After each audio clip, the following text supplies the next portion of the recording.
It's time for The Frangie Show on 1010XL 92.5 FM. Hey, welcome in. Glad you're with us. Today's new drug is we're one day closer to a very important football weekend around here. Frangie and Carlyon, JJ LaSelva with you on this Thursday installment of our program. Some college talk coming up as Greg McGarity stops by in about 40 minutes or so. We'll also talk a little bit more Jags, Browns, all kind of fun stuff coming up today on the program. So we're ready. I'm ready. You ready for a ball game? I'm ready. I am. I'm ready for a win. Yeah, I was talking to some folks today, and a lot of things to get to about the weekend of the games and whatnot, and we'll talk some college coming up later on in a bit. How important is it for the Jags to win Sunday? I mean, look, there's 1 of 17. I would, they're all important. I would say like 100% scale. I would say it's like 60. Yeah, that's what I think. But you almost get the feeling in not just in the fan base, but in the kind of in the universe that this is an oh boy, what if not? Now I will tell you, I said this sort of yesterday, that I will tell you last year we said the same thing about the Texans game. Oh boy, if they lose this one and go to 1-2 to a rookie quarterback. Well, they did. And then they got hot afterwards. So, again, you can't get too high or too low. I mean, I do think they could go to Buffalo and win on Monday night. I think too. they could go to Houston and win. So, I mean, right. That's why I think it'd be great to get it. It's certainly you're putting yourself in a little mini hole if you lose on Sunday, but I don't think it's like the sky is falling if they lose. Yeah, I think correct. And the way people are characterizing this, and I'm glad you said it the way you did. The way people are characterizing this game a little bit, Hays, is it almost makes it sound like you're Vanderbilt playing Rice, and you better beat Rice because you've got Alabama and Ohio State the next two. Well, that's not what it is. No. But it's almost coming off that way a little. Yeah. It's not. There'll be like a 3, I would imagine. I mean, we'll see assuming no one gets hurt against Cleveland of consequence. I mean, you're talking about Jaguars at Bills, probably 4-point underdog. That'd be my guess. Jaguars at Houston, probably 3.5-point underdog. So, I mean, those are winnable games. Of course they are. And we know the personnel on all three teams, and it's not all that different. So a little bit. I mean, but did you get my point? It almost seems like it's taking on that mood of, oh, boy, you better win this one. Yeah. Because you have no chance in the next two, which isn't the case. I don't think that's the case. And again, you have – after Sunday, you have 15 more. So, right. That's right. Yeah, it's just too early. Yeah. But it'd be great to get it. Yeah. And I think more it'd be great to get it. Not so much for like playoffs and their standing in this season. They just need a win. Right. I mean, it's just that's right. They really haven't had a win that you could feel good about in a long time. Because who cares that they beat the Carolina Panthers here with C.J. Beathard? I mean, Carolina is lost in the wilderness, so that means nothing.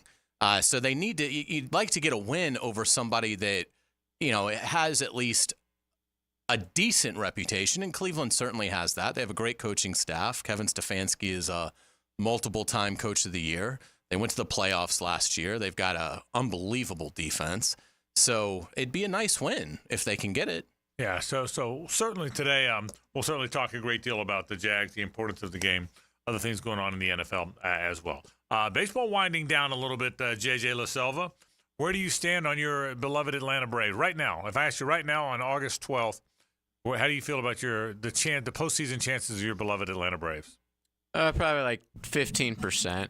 15% to make the postseason? Yeah, they're done. They've been done. I mean, they're like they're not in it right now, and the Mets are way better than them. They are scoring like 0 runs in 2 out of the last 3 games. They're terrible. There you go. He also thought that about Miami, and then they came into the swamp and bludgeoned the Gators. So. They're 1 game behind the Mets for that final spot. That is the final spot, right, JJ? I mean, they're one game behind the Mets. I was much higher on the Hurricanes in this Braves season. I will. And the Hurricane, we hadn't seen anything. The Braves, you've seen now 140 games. It's still terrible. It hasn't gotten any better. Yeah, the Braves are way down by Braves standards. There's a lot of teams in baseball, not just because I'm a fan of a lousy team, not just my team. There's a lot of teams in baseball that if you've made it to the middle of September and you're 12 games over, you feel like you have a pretty good team. Now, maybe not a great team. Not offensive. Like this Braves team offensively is like the worst in baseball. No, I know they are. But I mean, I get it. But if you're average team, forget that if you're not Braves fan, if you're just average team, you've made it to the middle of September. You're 12 games over. Your run differential is a plus 71. You probably think you're having a pretty good year. Maybe not a great year. It's just the Braves, to their credit, have set the bar so high that 12 games over, 1 game out of the last wild card, despite the very good run differential, doesn't make you feel very good. I mean, that's because of where the bar is. Absolutely. And again, baseball is a sport where, you should be able to win every year because there aren't the constraints on you from a roster building standpoint that you have in sports with a cap. So, it's certainly been disappointing. It's just been weird that the Braves have pitched so well, but haven't been able to find any sort of consistent offense at all. And, we'll see. Maybe they'll be like the Florida Gators in baseball, where we were like, boy, Florida's never going to figure it out. But if they get in. But if they can get in, maybe they get hot at the right time. And, who knows? But Atlanta has that kind of pedigree where if they can just find their way in, then, maybe. No, not that. I'm telling you guys, this team is so. They're the worst offense I've ever seen. Like for a team that I consistently watch, they're anemic, like historically bad offense. There's no chance of them doing anything. Maybe like beating the whoever the other wild card team would be or something. The D-backs even. I wouldn't see that happening. I don't see a single team. Like they lost the season series to the White Sox this year.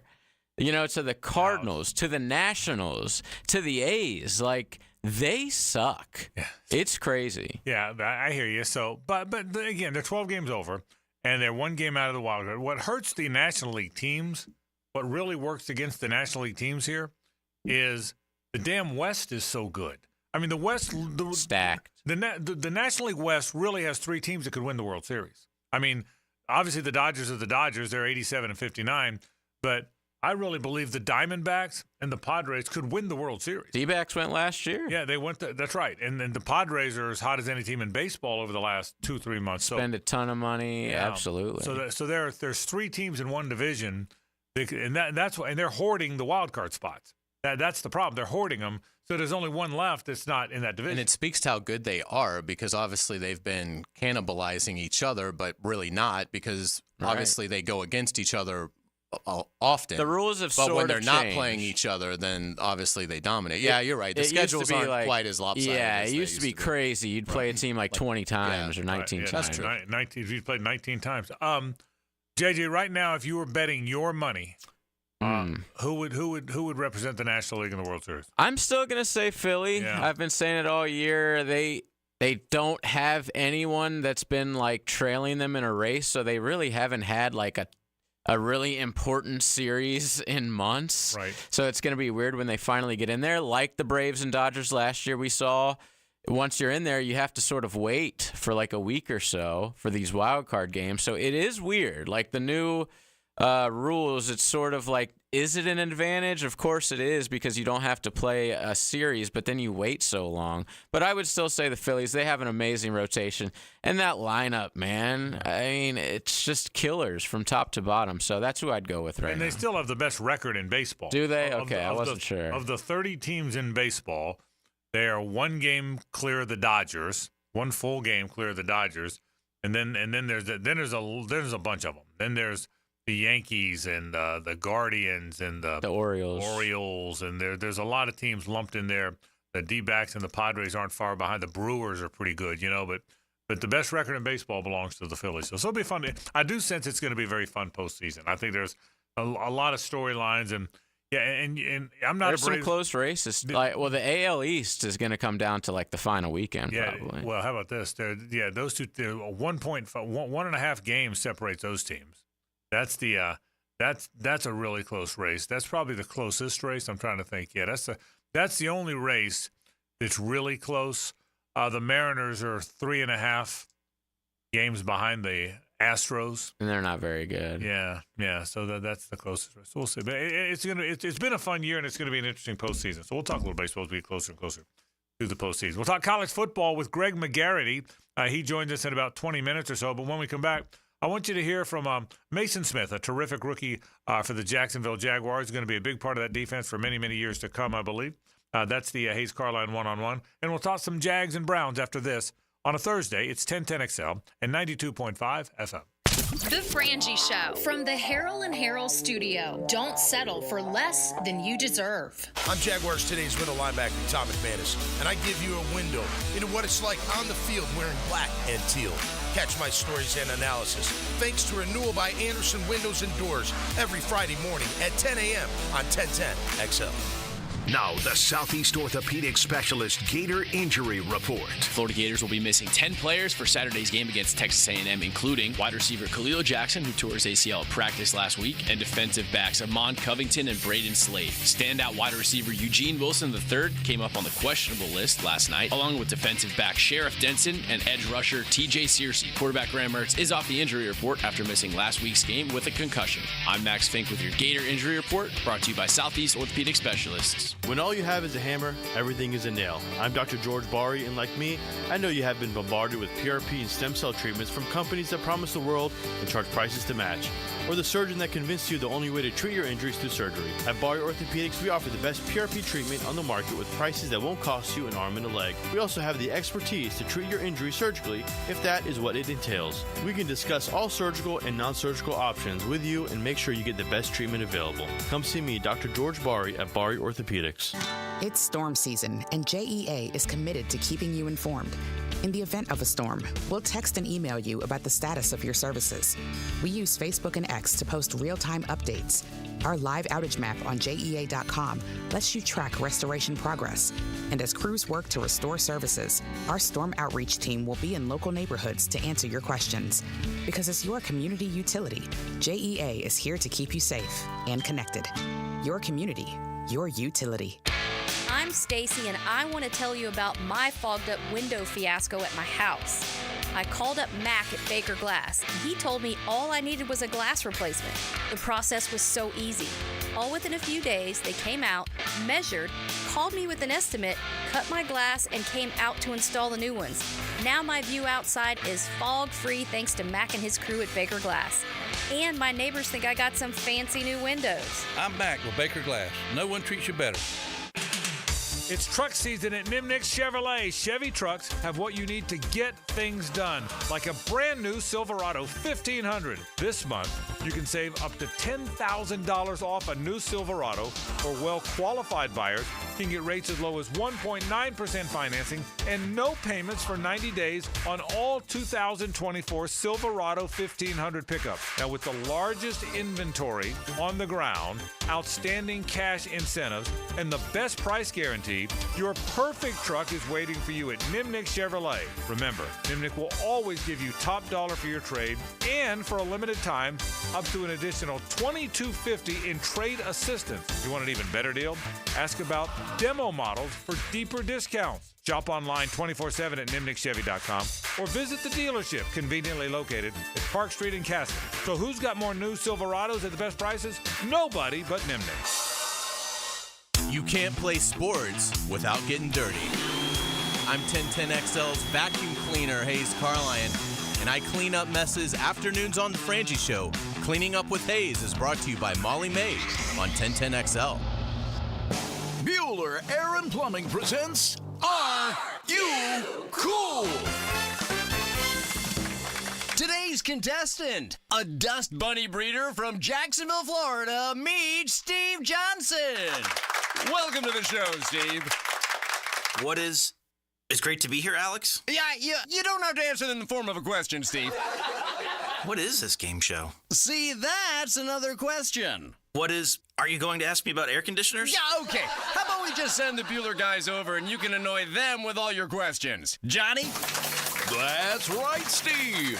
Bueller Air & Plumbing can answer all your air conditioning questions. Repair options, replacement models, and how to make your AC last longer while saving electricity. Making sure you are cool.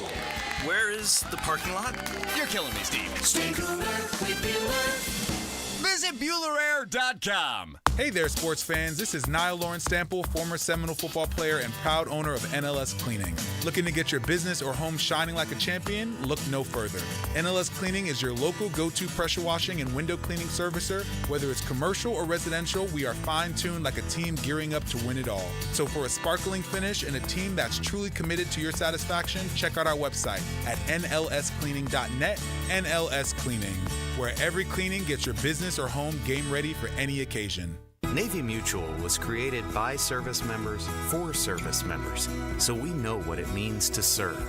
Our policies have no active duty service restrictions, so you can rest assured that you're covered no matter your duty station, home or abroad. To go even further, we promise that premiums will not be higher for those who serve in dangerous environments, including aviation, diving, or on deployments. Let us help you protect those you love the most. Learn more at NavyMutual.org. Daly's Dash is not only your Jaguars game day stop, but a great place to grab a meal any day of the week. To honor the Jags and the fans, we've crafted the Duval Sub. The Duval comes with freshly sliced turkey, ham, melted cheddar, and habanero jack cheese, topped with crisp lettuce, fresh tomatoes, and a double portion of our secret sauce, all served on a fresh roll.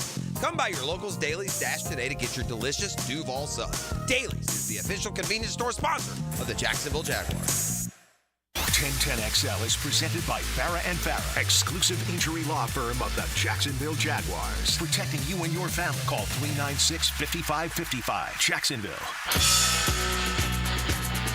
It's a Stanley Pools Thursday on The Frangie Show. Since 1988, the experts in pools, pavers, screen enclosures, it's Stanley Pools. And we thank our friends from Stanley Pools, the best in the business. They've done our pools, and man, oh man, do we appreciate that. Frangie and Carlyon, JJ LaSelva, again, Greg McGarity stops by at 2:40 today, the Gator Bowl College Football Report. And then our Woolsey Morecambe National College Football Report is at the bottom of the next hour. Andrea Anderson stops by from ESPN, does a great job writing about the Knowles and college football in the area, so we'll certainly do that. Look forward to that as well. Let's start with some Jaguar talk. I like where they're going with their young players. I think Mason Smith, from whom we're going to hear in a minute, Jordan Jefferson, a big physical guy, Miles Cole, who they drafted this year too. Regardless of how much they help today, I think that group is Jarian Jones in the secondary. I think there's a foundation there, Hays, for really good defensive personnel as we move forward, young defensive personnel as we move forward. I agree. I'm excited to see Jarian Jones with more of an expanded role. Obviously, it's disappointing that Tyson Campbell is going to have to go on IR. So, but that's going to certainly open up a big opportunity for Jarian Jones in whatever form they want to utilize him in. And I really like Mason Smith. It was weird. He didn't show up on the box score, and he played 29 defensive snaps in the game. So that's kind of odd, but he drew 2 holding penalties that obviously, and he did have penetration where somebody else made the play, but he was a big reason why the play didn't work. So I thought, if Mason Smith is drawing a couple holding penalties every game, then you're going to be very happy with that. And then, hopefully he can, get tackles and sacks and so forth, pass, deflected. But yeah, I really like Mason Smith. I think he's going to have a really bright future here. The former LSU Tiger, the subject of this Hays Carlyon one-on-one. We're pleased to be joined with Jaguars defensive tackle Mason Smith here on 1010XL 92.5 FM. Man, it's great to see you. How you doing? I'm doing great. How about yourself? I'm doing great, thanks. How was practice out there today for you? Just learning, getting better each and every day, and trying to progress in the right direction. Mason, you had about 29 snaps the other day. Defensively, really made an impact. How did you feel like it went in your first game? There's definitely things that I got to work on. But all I was really worried about was playing fast, not really thinking. And like I said, put my best foot forward. So I feel like I did that. So, just continuing to get better and progressing each week. How much have the vets helped you in terms of watching film and reviewing your performance, and what did you take out of it? They give me a lot of key points, what to do, what not to do. So I just, try to listen and hone in on, what got them this far. A lot of them have been in the league for a very long time. Something that I'm trying to do. So, just listen to each and everything I can. Just the little things.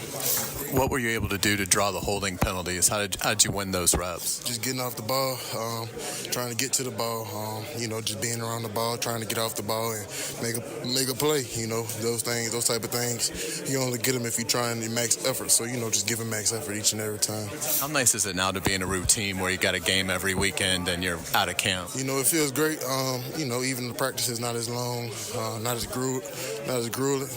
So, just being able to come each and every day and, like I said, get better and, finally get into a routine.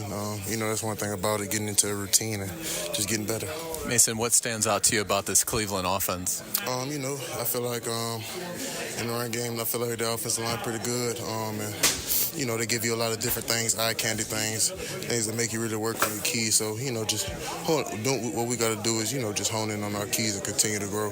Have you gotten to the point, Mason, where you've realized I can do this at a high level in this league? Yeah. I've always felt that way about myself, and that was one of the reasons why I came to the league, this year and not next year. Just being able to put myself on the biggest platform and show what I can do, and really it's just to prove it to myself, not really to prove it to anybody else, but, for myself, I know I could do it. So just being able to come in with the same confidence each and every day. How much are you looking forward to having your first game in front of this fan base? Man, I'm very excited. Duval has gave me a lot so far since I've been here, so I'm just excited to, get to work and, help bring home what we need to do. What will be the keys for you this week to have another good performance out there, Mason? Just give it my all. Leave nothing on the field. And when I get off the field, the only thing I want to do is be able to say that I give it my all, and everything else will come. So I'm just excited for that. Brian also had a great performance in his debut. What's it been like having him here, and what was your reaction to seeing him catch a touchdown and have a big game? I already knew he was going to do it. Me and BT been at it now for 4 or 5 years now. We came to LSU together. We came here together. So, I already knew exactly what he was going to do. And, I know BT very well. And, I know he's been working on that. So he going to do it. Whatever you put your mind to, man, you could do. So, it wasn't really crazy for me to see it. I've been seeing him for the last 5 years. Awesome. Great stuff. Mason, thank you so much for your time. Best of luck to you. Thank you. It is really cool that they're both from the same college. If Brian Thomas and Mason Smith end up being incredible Jaguars, right. What a cool connection. Kind of like what, Trevor and Travis have, right. playing at Clemson and then, being in the same draft class. So a unique storyline there. But I'm really excited about Mason Smith. I think he's going to have a fine career and certainly looking forward to seeing what he can do Sunday. So as we look at this game, the takes are going to be pretty obvious. The Browns are good on defense. Myles Garrett is good at defensive players in the league. Jeremiah Owusu-Koramoah, the linebacker, is one of those fast downhill linebackers like those two Chiefs linebackers, like Patrick Queen, like fast linebacker. Plays hard, plays fast. The corners are pretty good. They're pretty good defensively. I do sense, and again, it's one game. They only played one game against the Cowboys, but I sense they're lost a little bit offensively. They're playing Jerome Ford, I think, the running back. Nick Chubb was such a good player, but he's obviously, what happened with him, the very bad injury. Deshaun Watson doesn't look like the guy he was in Houston. He doesn't. The receivers are just okay. I don't see much there offensively with the Browns. Now, the one guy that did kill the Jags last year is not even playing, Njoku. Yeah, you're right, correct. Njoku's a very good tight end. Is not going to play in the game. Look, they caught some fire last year with, of all people, Joe Flacco. I think Joe Flacco, I'm glad it's Deshaun Watson, not Joe Flacco. I didn't think I'd ever hear myself say that, but I do. I think it's, again, and I know last week was just one game, but with all the off-field stuff and the latest accuser is now going to talk to the league, and they weren't very good last week, and Nick Chubb's not there, and to JJ, to your point, Njoku's not there. Hays, I don't think there's, unlike last week where I thought the Dolphins have a very good team, one of the best offenses in the league. It was a road game, and it was a challenge. Look, all NFL games are a challenge. It's only about a 3 or 4 point line. But I would be more surprised if the Jags don't win this game. I wasn't going to be surprised. I picked the Jags at the end last week, but I wasn't going to be surprised if they didn't win. I'd probably be a little surprised. Given all the stakes and all the talk in the home game and the first home game, I'd be surprised if they don't win this game. I wouldn't be surprised if they don't win, because I think Cleveland's better. Again, I'm waiting to see if Willis and Conklin are going to be available. Because, if Cleveland doesn't have either starting offensive tackle, then shame on the Jaguars if they lose the game. I mean, that's crippling. Just to put it in perspective, the Jaguars are probably one of the better teams in the league that could handle a problem like that, because you would have Walker Little and then whoever else that they decided to go to, but it would still be a gigantic problem for the Jaguars if they had to play a game without Robinson and Harrison. And so that's what you're seeing with Cleveland. I mean, they just didn't have a chance against Dallas when you're down, 2 outstanding tackles. So that's the biggest thing that I'm keeping an eye out for, to see, practice reports and participation, things like that. And obviously we'll have a clear idea Friday afternoon as to what Cleveland's plan is going to be there. But yeah, I mean, if they have them, I like their receivers. I think Amari Cooper is a great player. Jerry Jeudy's just got there, so we'll see what they have, but he's a good athlete. Elijah Moore can do some things. JJ made a great point, and Njoku's a great tight end. They won't have him, and they really don't have anybody else, I'd say, behind him that you have to worry too much about. And their running backs are just average without Chubb. So I think, though, I think the first 1 to 17 wins the game. I mean, I think it's low scoring, and I'd be surprised if the Jaguars did score 27 in Cleveland in the loss last year, but I'd be surprised if that's what we see. I think it's going to be, certainly a game where the winner could be at 17 points. Yeah, if you can protect Trevor, I also wouldn't mind seeing, or wouldn't be surprised to see a few more balls down the field. I would expect a few more balls down the field. I said it. We said it all preseason. We saw it. Hays, we might have said it the first practice we went to. I'm not kidding. Maybe the first practice we saw Brian Thomas Jr. out there.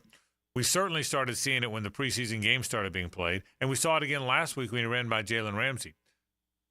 Brian Thomas Jr. down the field is a problem, and he's a problem for opposing defenses, and I can't imagine that you're not going to see that a few times. Last week was interesting. You did it one time.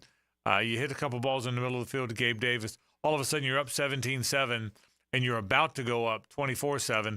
There was no need to change what you did. Now, look, in this fourth quarter, when they got it to 17-14, maybe in retrospect, you press it down the field earlier in your down sequence than rather than wait till third down. You can always look back and say, should have zigged instead of zagged. But the bottom line is, I wouldn't be surprised if the ball goes down the field. Right? Now, look, one thing you do have to deal with, I've lived here my whole life. You have too. I've never seen this much rain. It's incredible. I've never seen anything like it. So it could rain. It's going to rain Sunday because it rains every day. I don't know if it's going to rain during the game or not. It's going to rain. It's certainly the rain is amazing that we've had here. It's like nothing I've ever seen. Me neither. I mean, it's I feel like England or something. Yeah, it's been crazy, and so I haven't looked at what the forecast looks like for Sunday. But yeah, I mean, how could you not expect rain? And when's the last day it hadn't rained? 2-3 weeks? 2 weeks? At least it's been. I think we're on at least day like 12 of some rain. Yeah, I mean, you'd be shocked to learn that the forecast on Sunday calls for showers. Yeah. I mean, all day. It's rain. I mean, so I mean that affects the ball down the field. It affects everything without a doubt. And the other part of the ball down the field is you do have to block Myles Garrett, and so does that force Press Taylor, Doug Peterson to look at more shorter things to try and negate Myles Garrett? Because I mean, obviously. He's going to be incredibly difficult for any Jaguar lineman, Cam Robinson, Anton Harris, wherever they want to put Myles Garrett. It's going to be quite a task to slow him down. So we'll talk more Jags Browns later on the show, and of course all day tomorrow. But when we come back, let's get into college football. Our friend Greg McGarity is the executive director of the Gator Bowl College Football Report with Greg. It's next. Stay with us. It's the ride home with the Frangie Show from the Harrell and Harrell studio. Don't settle for less than you deserve. If you need an insurance agent, I'll recommend the best guy in town, State Farm agent Craig Dewhurst. Call him at 940-9740. Really good guy, really good agent. Life insurance, homeowners, automotive, you name it, he'll handle it for you. Tell him what you need. He'll assess your whole situation. What kind of coverage do you need? How much coverage? What should your deductible be? What do you make and how does it fit your cost and your rates? You will love dealing with Craig. What a nice guy he is and how he'll help you get the right answers. The best in the business. Craig Dewhurst from State Farm, 940-9740. Hey, it's Matt Hays, and your time at home should be stress-free. The last thing you want to worry about is a clogged drain or your hot water not working. So do what I did and call my friends at Fenwick Home Services. They can replace or repair your home's plumbing systems and fixtures fast. Fenwick offers 24/7 same-day service and can fix any plumbing problem you have. With free same-day estimates and guaranteed repairs, the pros at Fenwick Home Services get the job done right the first time. You can also save on future emergencies with $50 off any repair. Online at FenwickHomeservices.com. If you suffer from constant burning, tingling, or numbness in your hands or feet, it could be a serious condition called neuropathy. I'm Dr. Nathan Riddle, DC with Riddle Wellness in Ponte Vedra. Neuropathy is treatable, and we have seen great results by using state-of-the-art, non-invasive therapies to target damaged nerves, reduce symptoms, and improve nerve function. Call 904-395-5598 to schedule your free consultation today and learn how you can live pain-free. Call 904-395-5598. 3D Digital has you covered for any of your business's digital marketing needs. From producing award-winning videos to getting those digital ads to follow your customers around the internet, our team has your back. Visit 3ddigital.com or give us a call at 904-712-4004 to schedule a free consultation today. 904-712-4004. This is Hayden Hurst, NFL tight end. I just wanted to say how grateful I am for Dr. Lip and Active Health in Jacksonville.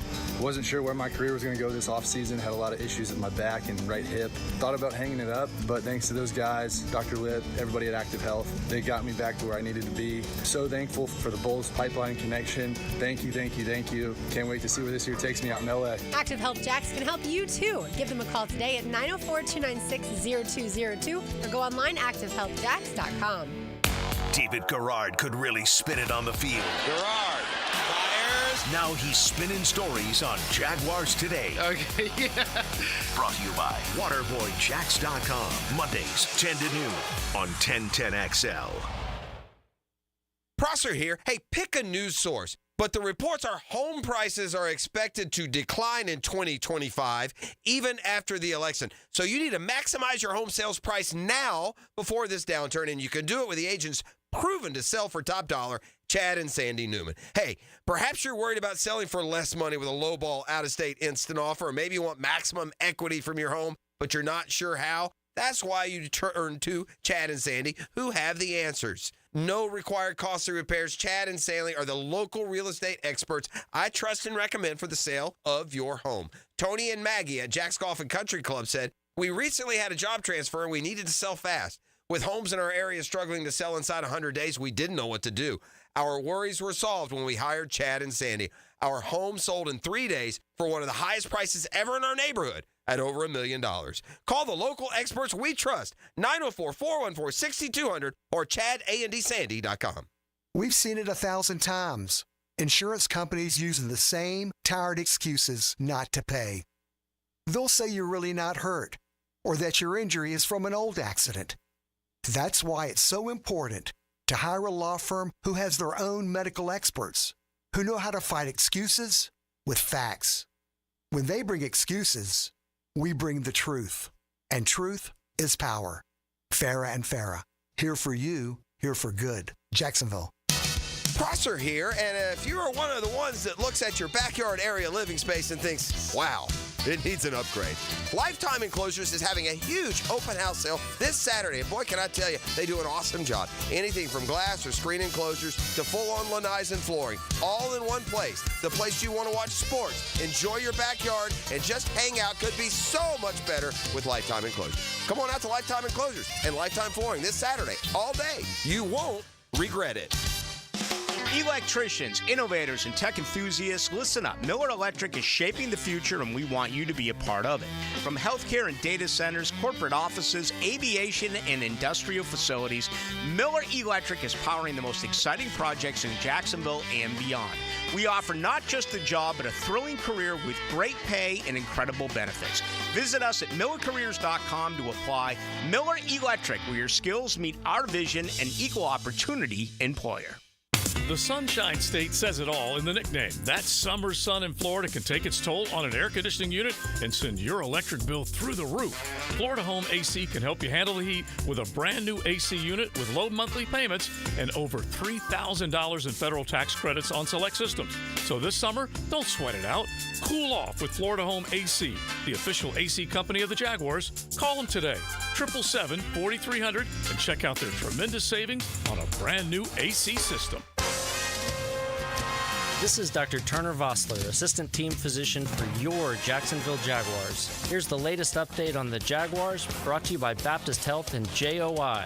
Jaguars head coach Doug Peterson on Sunday's matchup against the Cleveland Browns defense. Great personnel. Obviously 95, we know about Miles. I mean, he's an excellent football player and one of the best we've seen, and got our hands full there. But this is a typical Jim Schwartz, get up the field, jet rush. Linebackers are downhill, physical, good tackling, football team. Jaguars fans, the JTA Game Day Express is back. Save gas and avoid parking hassles as the Jaguars take on the Browns. Let them do the driving. With multiple locations around town, learn more at jtafla.com.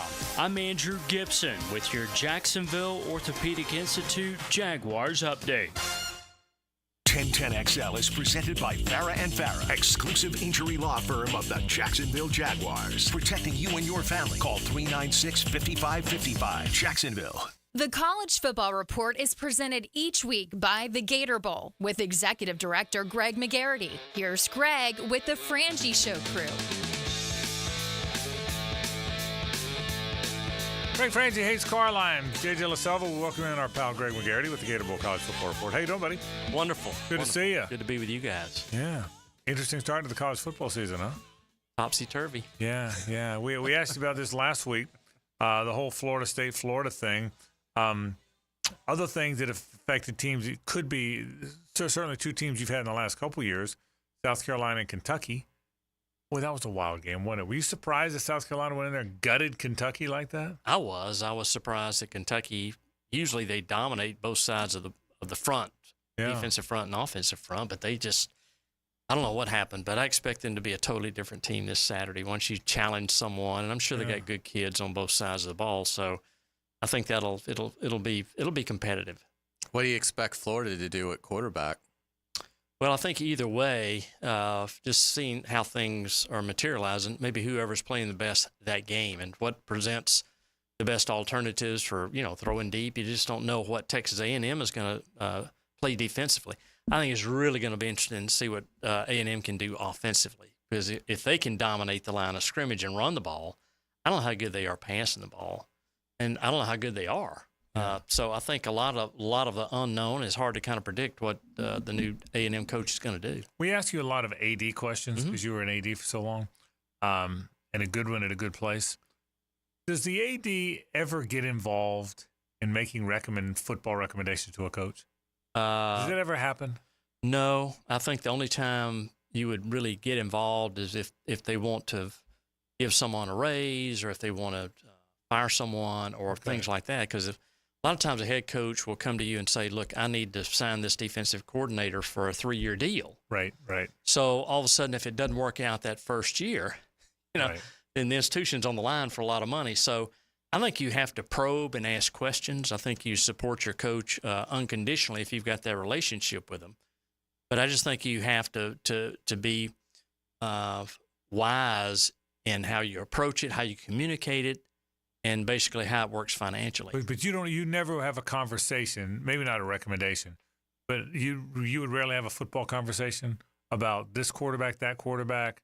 Hey, what are you thinking? Not even what are you thinking? No. I'd never go that That'd direction. be out of your lane. Absolutely. I get it. But I do wonder, does a coordinator? Some do. Yeah. Some do. I wouldn't think an AD would ever go in and say, hey, play this guy, not that guy.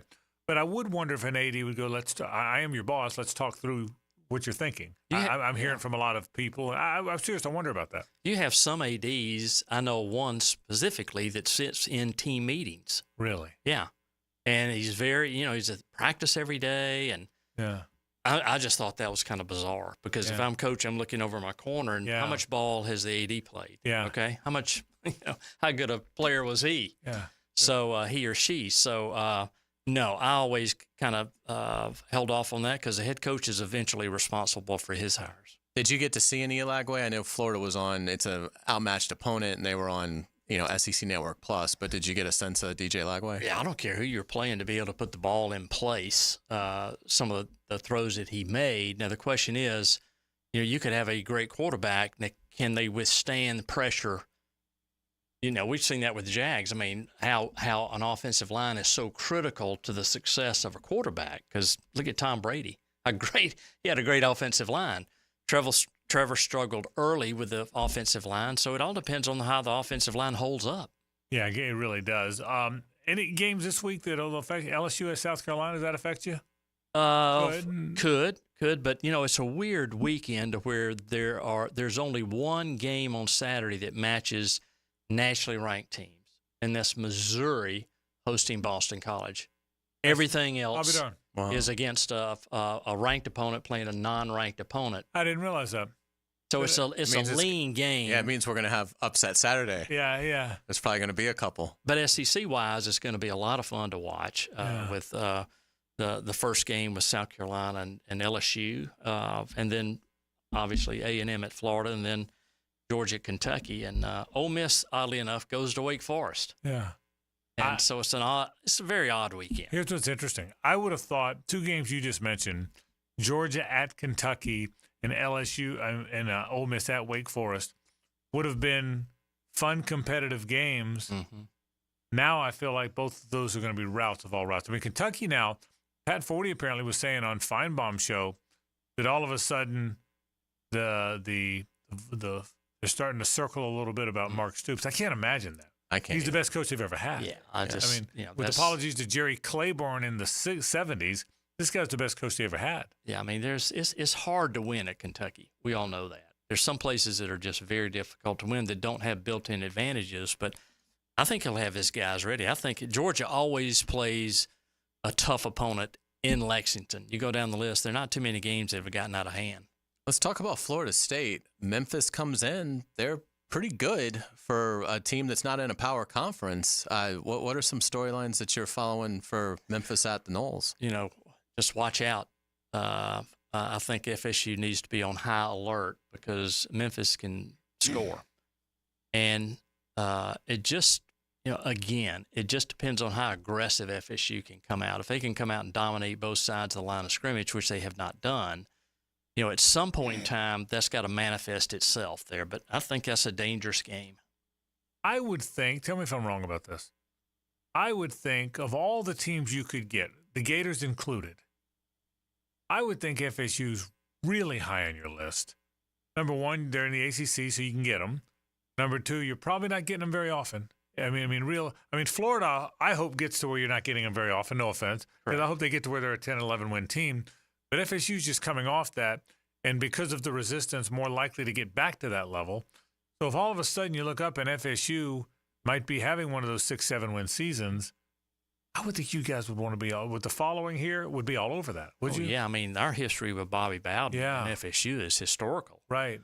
Coach Bowden coached his last game here at the Gator Bowl and played West Virginia before that, and it was record crowds and things of that nature. But yeah, they have not a lot of give in their rope as far as their season. So if they had 8 or 9 wins, obviously they'd be very attractive to us. But a lot of it's so crazy because the ACC championship game, if they can get to that game, they've got as good a chance as anyone. Yeah. No, that's right. That. Yeah, and I'm not. They just have to win it. They have no margin of error now. Right. None. And I'm not saying FSU can't turn it around, but let's be honest. They have the earmarks of a 7-win team way more than a 10-win team now, obviously. So I mean, wouldn't you think that? I mean, I would think FSU to the Gator Bowl would be phenomenal. I think 7-5 is probably the best Florida State's looking at this point. So, yeah, I mean, I would think that, that would certainly put them in conversation. Absolutely. No doubt about it. I mean, we'd love to have schools, as we always have said, that can travel here easily, but with the support that Florida State has in Jacksonville and within a 2-hour radius is off the charts. Yeah, I would think that. Too early to consider which teams are in play? Is it too early? No, I think we already have our board up. I was going to say, I love it when you look at your board. Everybody's in play right now. They're all in play. Except Clemson can't come back. Right. And then Cal and Stanford are going to probably stay out west this year. Okay. So no Clemson, no Cal or Stanford. Right. But would you, and again, I get back to the whole geography and proximity thing. Tell me if I'm way off, but I can't imagine that Boston College, Syracuse, Pitt are teams you'd want. You just never know because it is prescriptive in the ACC. Yeah, you said that. Very much so. But you get who you get. Yeah, I mean, what worries me most is how many SEC teams are going to go up, right, and how many SEC teams are going to have 6 wins. Yeah. Because all of a sudden, I hear you. You're gonna, if you have right now, if you just play the AP game, 5 or 6 would go up. Yeah. And then how many, the other 8 teams might not have 6 wins. That's correct. Okay. So I worry about that. I don't worry that much on the ACC side, but the SEC side, now they'll knock each other off. When you because you tell us this a lot, when you say the ACC thing is prescriptive, essentially what you're saying is they tell you who you're getting. And there are very strict rules on who can come back and who can't. Right. And the pecking order as far as who played in the San Diego Bowl last year, who played in Orlando. So the repeat factor comes in. The SEC is just wide open. Yeah. There are no restrictions at all. So theoretically, while Kentucky probably would not like to come back here, if you get into a dynamic with a few teams that have 6 wins, by default, a team like that or South Carolina could come back. I've always worried once it was SEC, ACC, and that's it.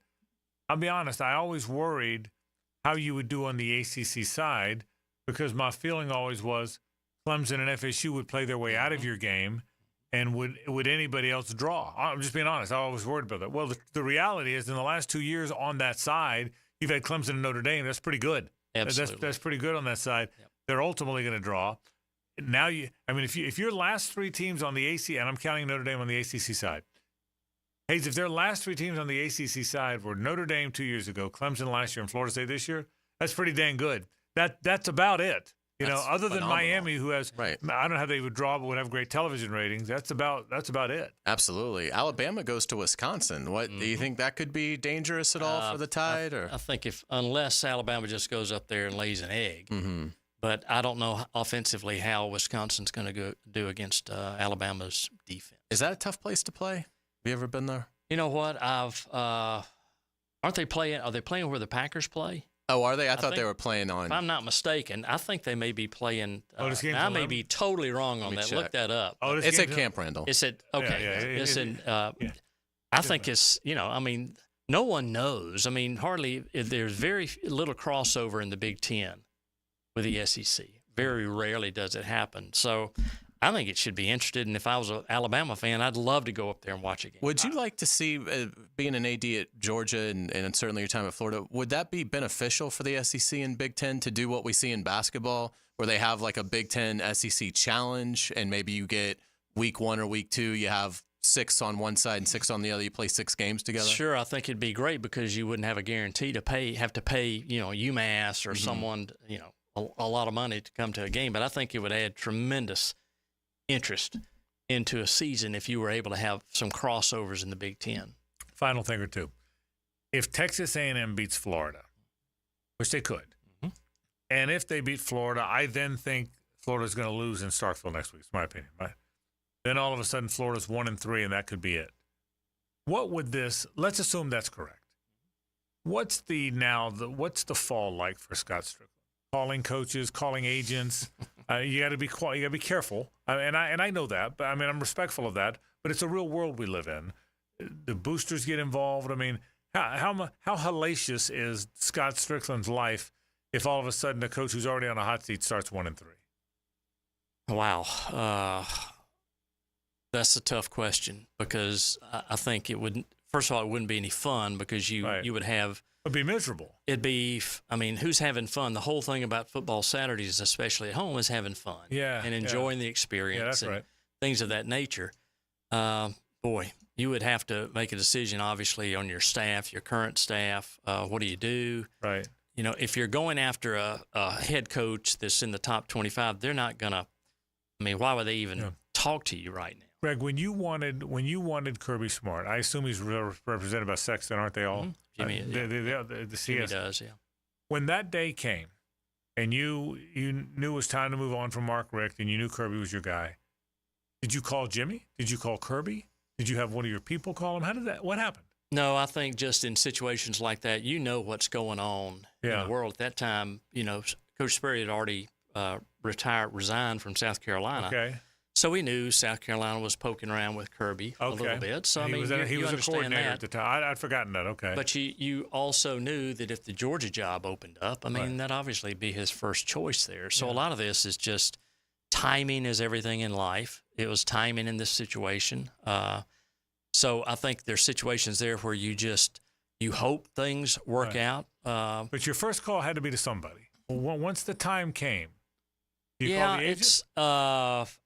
Well, there's some situations there that are a little uncomfortable. Okay. You've got to be respectful for everyone until you make that decision. And once you make that decision, you can move forward. But I think everybody kind of knew things were a little rocky there. Yeah. So it wasn't like someone was totally surprised that we were going to make a move. Yeah. I just always wondered, is the AD once you've moved on from Mark Richt, and once you've moved on from whoever your coach is, when they move on from Dan Mullen, I wonder, does the AD just call Jimmy Sexton and say, hey, we need to talk? No, I think I don't know. Reaching out to agents that you don't know. If you really knew the agent, I think there would be a level of confidentiality. But I didn't know Jimmy. You didn't. So I couldn't call Jimmy and say, hey, because I didn't know what Jimmy would do with the information if I'd made that decision. I get it. If it got back to Mark, what are you doing? We're in week 8 and you're talking to somebody else. That's what got Auburn in trouble with Tommy Tuberville. That's right.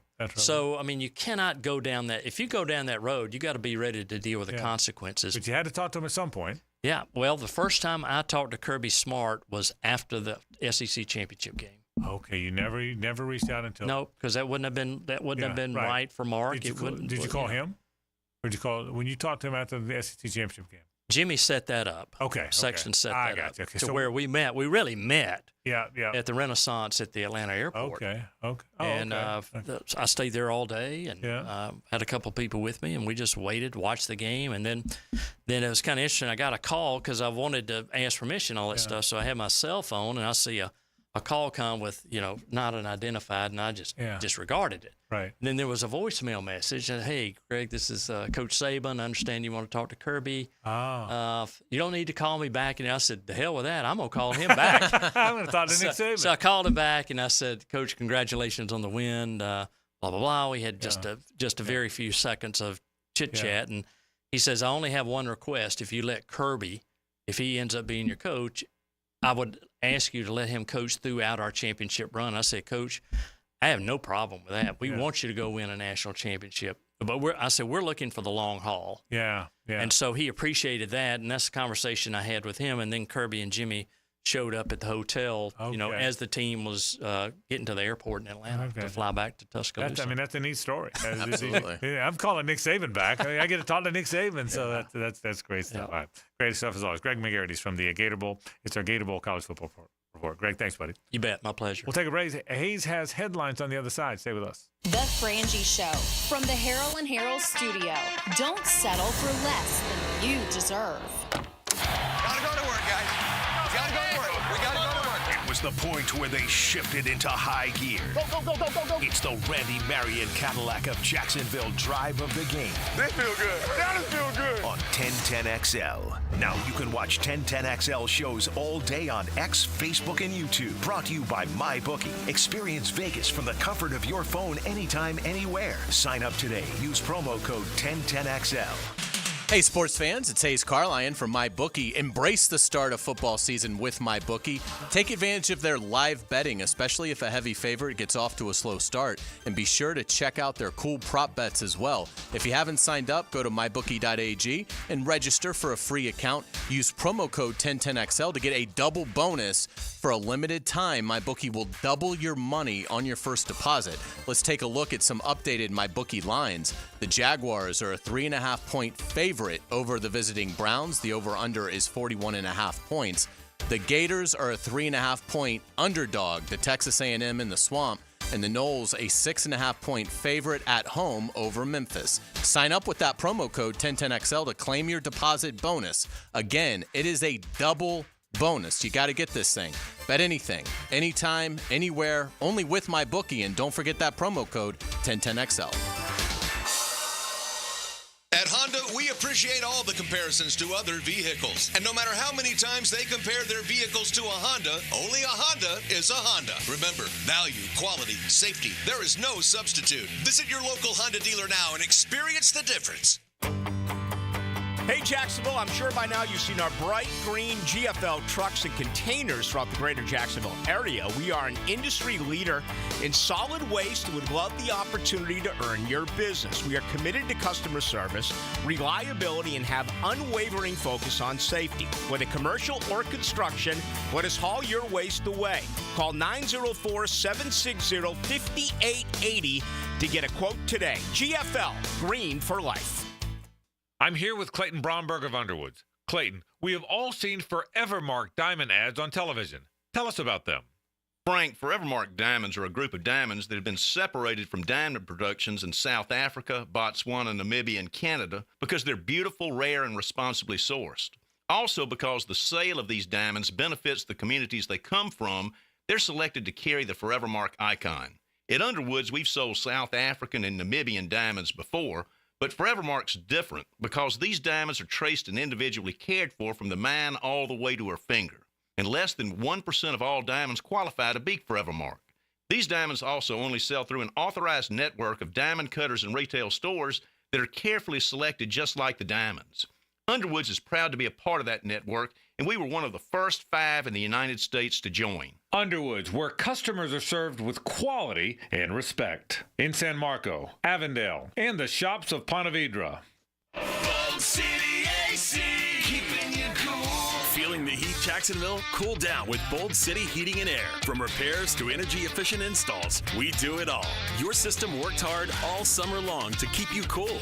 Give it a spa day. Schedule a system tune-up.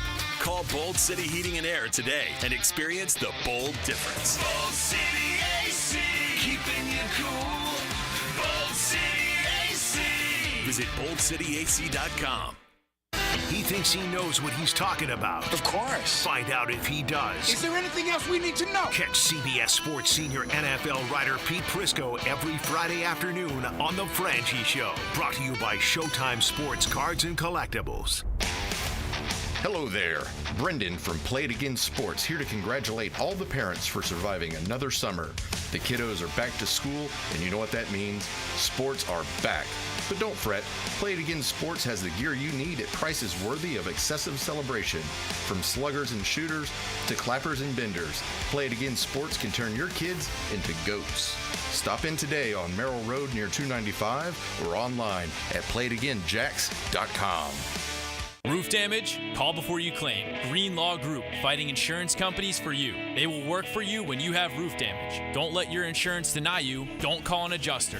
Call Green Law Group at 904-302-7055. Remember, if you have roof damage, call Green Law Group before you claim.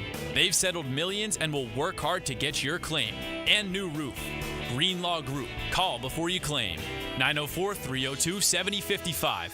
Home of the Jacksonville Jaguars. WJXL AM Jacksonville Beach. WJXL FM Jacksonville Beach.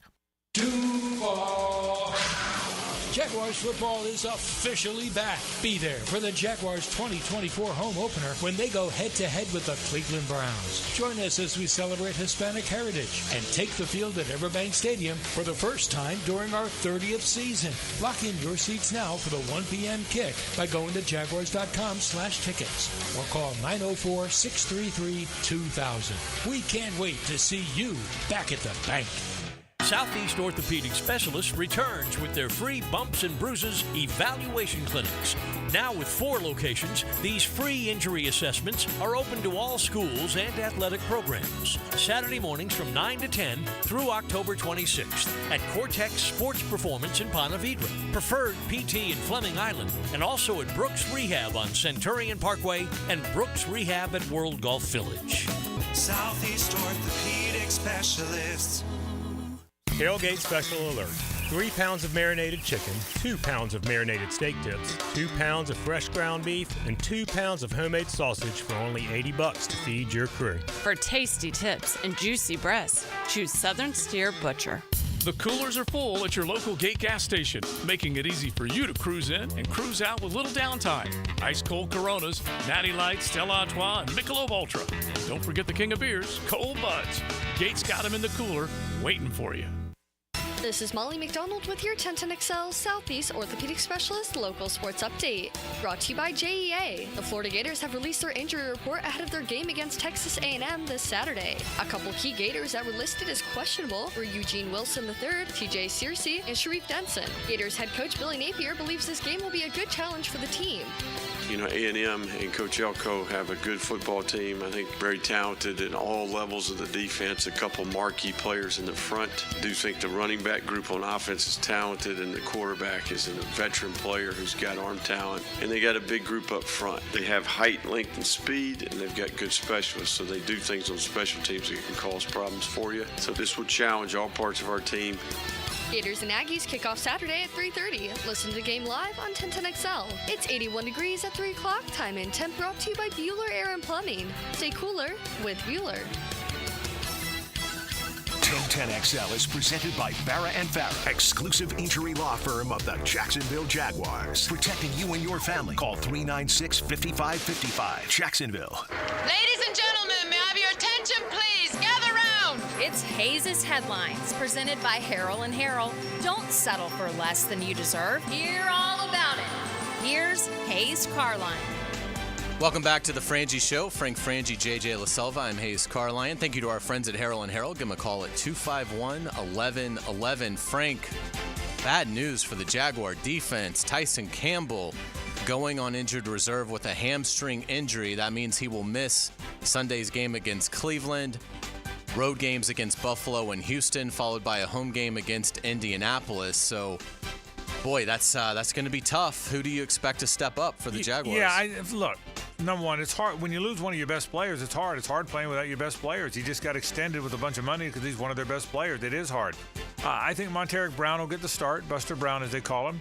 He played okay. He's had good moments here. He's had some moments that aren't as great, but he's had some good moments here. I think he starts. But I think you'll see an assortment of guys. I think you're probably going to see Trey Flowers, who probably will be elevated. I think you're probably going to see Jarian Jones get the first crack after Monteric back there. So I think you're going to see an assortment of players, Hayes. But and one thing they did last week, I really like the fact they rotated all those guys. I think that's who they're going to be. I think you're going to see a lot of defensive players in and out. But yeah, Monteric Brown gets the first call, I would imagine. They haven't announced that, but I'm going to guess that. But I'm going to guess Jarian Jones and Trey Flowers and a bunch of guys are going to play defensive back as they did a week ago. And I'm curious to see when Tyson Campbell actually returns, because after those 4 games that he has to miss, you go to London to play 2 teams with, I think, woeful offenses, at least to this point, Chicago and New England. So I'm almost curious, do you not send Tyson to London and just say, look, work on your rehab here? And do you target maybe October 27th for the home game against Green Bay after you get back from London? Yeah, I think the answer to that will depend on how he recovers, what the rehab is like, and how they do. You know, if they go on a winning streak and win 4 in a row, maybe not. If they're struggling a little bit, maybe. I think the other part is there's no way of knowing how you're going to recover from a hamstring. You can guesstimate where it's going to be, but you don't really know. So I think all that will factor in. Yeah, I would give him at least 6 weeks. We'll see what happens. Frank, we have a new stadium here in Jacksonville, Trevor Bank Stadium. How about that? Trevor Bank Stadium. Love it. Love the fact that, well, they're changing the signs. I mean, Greg McGarity just told us down there that the signs are saying Trevor Bank. So for at least a week or so, we're going to be the bank is Trevor Bank. Love it. Love it. Why not? Hopefully he'll play well. Got a really tough test. Play well. I tell you Sunday. what, you ever turn me loose at Frank Stadium? I'm going to light it up. Just so you know my position. I don't know that there's one being built anywhere. Yeah. But if they slap up a Frank Stadium, I'm going to have a good game. Yeah, absolutely. I'm just saying. Well, let's hope that Trevor Bank Stadium has not made it to the Cleveland Browns locker room. But my guess is it has. Speaking of that, Press Taylor was talking about Cleveland Browns pass rush phenom Myles Garrett today and said, look, he's a game wrecker, and they will line him up all over on 3rd down. I think Myles Garrett is one of the 2 or 3 best defensive players in the National Football League. I think T.J. Watt is high on that list. Aaron Donald, of course, used to head that list when he was playing. There's if you go top 10 defenders, you throw Jeffrey Simmons in there, you throw Chris Jones in there. But I would say any of those conversations, if they don't start with Myles Garrett, certainly include Myles Garrett very early. He's a really good player. Jaguars defensive coordinator Ryan Nielsen met with reporters today and says he likes what he saw in the opener from Josh Hines-Allen and Trayvon Walker. I would say Trayvon had 2 sacks. I would say they played very well. Now remember, they're playing a lot of snaps. Josh Hines-Allen probably played more snaps than you might have expected. I'm not sure the defensive line overall played great, but I think those guys are going to be pretty good. I'm not surprised that that's his answer. Let's get it to the NFL, where we've got a game tonight, Thursday Night Football, Bills at Dolphins. Who do you like? Love the game. I really do. I'll take the Bills. I was a little bit underwhelmed with the Dolphins. They're a good team. I don't think they're good defensively. I think if the Jags are kicking themselves a little bit, it's because they didn't do more on the offensive end.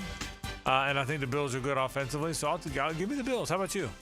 I'll take the Bills as well. JJ, who do you like? Is it in Miami? It's in Miami. Yeah.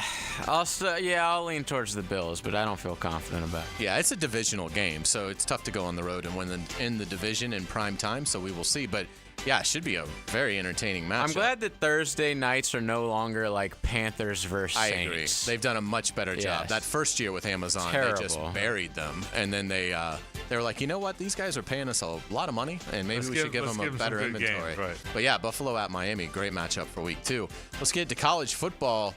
The Gators will not be releasing a depth chart anymore. The injury report will now take the place of that. It had to be released Wednesday night per SEC guidelines. The first one UF submitted had plenty of players listed. Graham Mertz, though, was not on it. Yeah, Graham Mertz is going to play in the game. I think he's going to start the game. I think you and I kind of said it. DJ Lagway enters either on the second or third series and gets a series, and then they see who's playing, and then they play the hot hand. I don't like the no depth chart thing. I know coaches think it's an advantage because you're not showing your hand. Look, it's a thing for the fans. Correct. The fans like to see it. 100%. You beat me to it. Fans want to see depth charts. Your fans spend a bunch of money. They get excited about your team. They get excited about recruiting. They get excited about coming to the game. Send them a depth chart. Texas A&M's not going to have a better chance to beat you because you hid your depth chart. Everybody knows everybody's players, and I think the fans love to see the original, the official depth chart.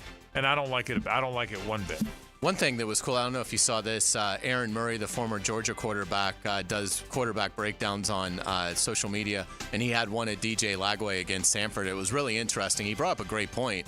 He said, watch how effortlessly he throws this. And when he was talking about the first deep ball to Badger, and he said, for me, this would have been, I would have had to have sort of taken a hop step, almost like a center fielder, to get this ball down there.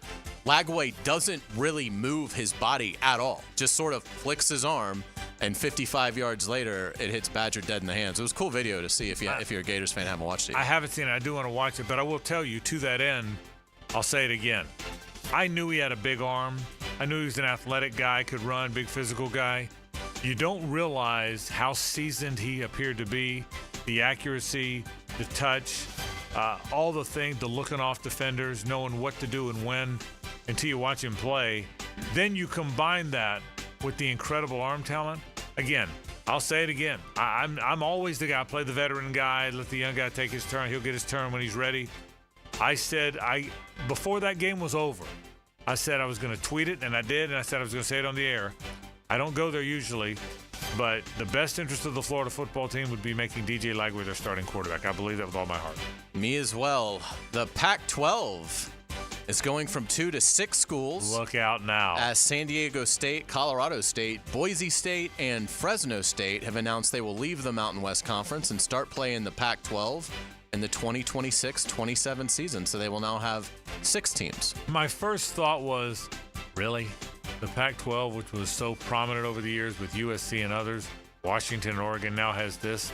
But then I thought to myself, what else are they going to do? You don't want to fold. You still have a spot as one of the legit conferences.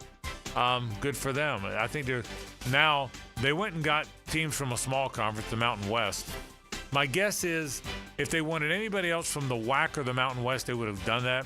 So my guess is they're now done with that. Well, they need 2 more to be a legitimate. The NCAA mandates you have to have 8 to be considered at all. Correct. So they need 2 more. Yeah, correct. So my guess is they're now done with that, because if they wanted any more Mountain West or WAC, they would have gone and gotten them. So I think they're done getting those teams, which means to fill it out, and I don't think they're going to stop at 8. Now they go poach. My guess is now you go poach, and now it's a shame that Cal and Stanford aren't there. I know. You know, I mean, now if you're really gonna, because they belong there geographically. So my guess is go get 4 teams, the 4 best teams you can get from a really smaller conference, and to get you to 6. And now to get to 8, 10, 12, you go poach from another league. I'll be interested to see where they go when they go to poach, because I think that's what's coming next. Yes. In the world of Major League Baseball, Dodgers superstar Shohei Ohtani is closing in on a historic accomplishment. He now has 47 home runs and 48 stolen bases as the 30-year-old attempts to become baseball's first 50-50 player. The Dodgers have 16 games left. Well, he's already the first 45-45, you know, so and everything he does now is historic. Yeah, it's pretty amazing. The greatness of this guy is pretty amazing. I mean, he's Michael Jordan. He's Tiger. That doesn't come around very often, and because I think he's the greatest baseball player probably to ever live. Well, he's certainly the most skilled. Great comes down to accomplishments, not just what you could accomplish. But in terms of what he could accomplish, he's the most skilled of all time. Again, he's the only player in history other than Babe Ruth who was an all-star level pitcher and hitter. In the history of the game, the 150-year history of the game, the only other player who's ever been an all-star level pitcher and hitter is Babe Ruth. He's the only one. So this is the second one now. But, yeah, from a skill standpoint, there's nobody like him. Yeah, really cool story in pop culture today. John Bon Jovi, the iconic musician, saved a suicidal woman on a bridge in Nashville. I don't know if you saw this. They were shooting a music video, and John noticed that this woman was over the railing, calmly went up to her, kept a nice distance of 5 or 6 feet, talked to her, had another woman with him assisting him, and sure enough, they were able to pull the woman back over and talk her out of it. So what a great story there from John Bon Jovi. Yeah, he became kind of the enemy around here because he was connected to Robert Kraft, and they played the song and when the Patriots beat the Jags. But I think Bon Jovi's a good guy. You know, of all the rock stars, he's kind of normal. Mm-hmm. You know, don't you think? Oh, without a doubt. He's kind of normal, kind of regular. He's kind of funny. He can be self-deprecating. I like Bon. Well, even before the story, and I did see the story. It's a wonderful story. Yeah, absolutely. And we will get you out on our musical note of the day. We're going to go back to our local music history, which I love, because on this date in 2002, Elton John played at the Jacksonville Coliseum. Had to be an unbelievable show. So if you went, it's been 22 years today since you saw Elton John at the Coliseum, and he's been here many times. And this is, of course, I'm Still Standing. I picked this Elton John song because the Gators, the Knowles, the Jags, they kind of need a little uplifting Elton John, I think. I love it. I love the song. I love Elton John. I assume I was there that day. Okay. I mean, I've seen him a bunch of times here. Stand to reason, that'd be one of them, wouldn't it? Yeah. So I'm assuming I was at that show, and I love Elton John, and I love old music. Well done, as always. We'll take a break. I want to remind you, Andrea Adelson at the bottom of the hour to talk college football. Back in a moment. This is 1010XL and 92.5 FM.